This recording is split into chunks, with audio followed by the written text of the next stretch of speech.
आने वाले साल में यानी कि 2022 में देश के 5 हिस्सों में विधानसभा चुनाव होने वाले हैं। इसके लिए जनता दल यूनाइटेड ने अपनी कमर कस ली है। हालांकि पार्टी की तरफ से ये पहले ही ऐलान कर दिया गया था कि 2022 में होने वाले उत्तर प्रदेश चुनाव में जदयू चुनाव लड़ेगी।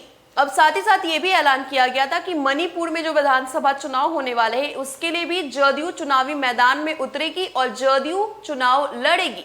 अब आपको पता होगा कि जदयू के नेता इन दिनों 3 दिवसीय दौरे पर हैं। ललन सिंह जो कि पार्टी के राष्ट्रीय अध्यक्ष है, उनके तरफ से घोषणा की गई है। अब जनता दल यूनाइटेड मणिपुर में नीतीश कुमार के चेहरे पर ही विधानसभा चुनाव लड़ने जा रही है।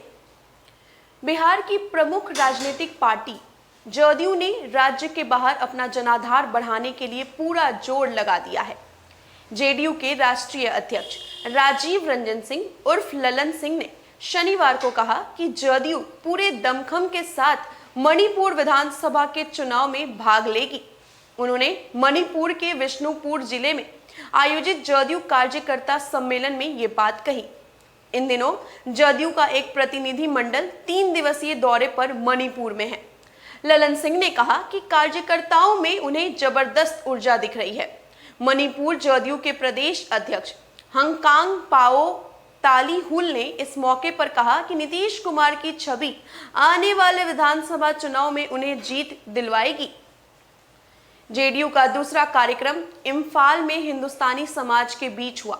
इस मौके पर जदयू के राष्ट्रीय अध्यक्ष ने कहा कि समेकित संस्कृति ही भारत का असली बल है। पार्टी के प्रधान महासचिव केसी त्यागी, राष्ट्रीय महासचिव अफाक अहमद खान और मणिपुर के प्रभारी सांसद आरपी मंडल भी इस मौके पर मौजूद रहे।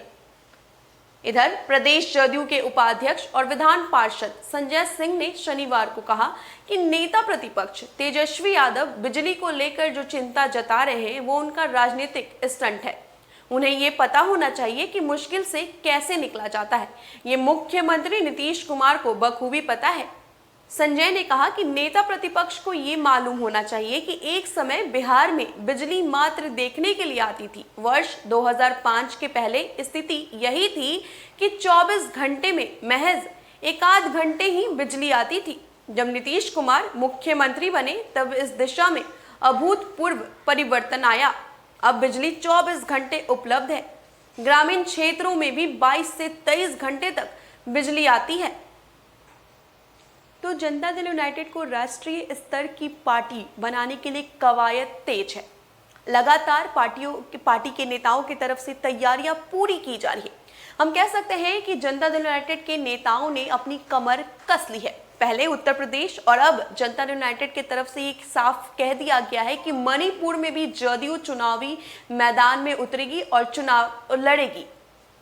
आपको बता दें कि उत्तर प्रदेश चुनाव को लेकर के भी जदयू के नेता हर बार ये कहते आए हैं कि अगर बीजेपी मानती है तो वो बीजेपी के साथ गठबंधन में रह के यानी कि अलायंस में रह के वहां पर चुनाव लड़ेगी। हालांकि बीजेपी की तरफ से अभी तक कोई भी जवाब इसको लेकर के सामने नहीं आया है। अब उत्तर प्रदेश की बात छोड़ दें, मणिपुर में जो जनता दल यूनाइटेड है यानी कि जो जदयू है वो नीतीश कुमार के चेहरे पर चुनावी रण में उतरने जा रही है। फिलहाल इतना ही। ज्यादा अपडेट्स के लिए आप बने रहें फर्स्ट बिहार झारखंड के साथ। धन्यवाद।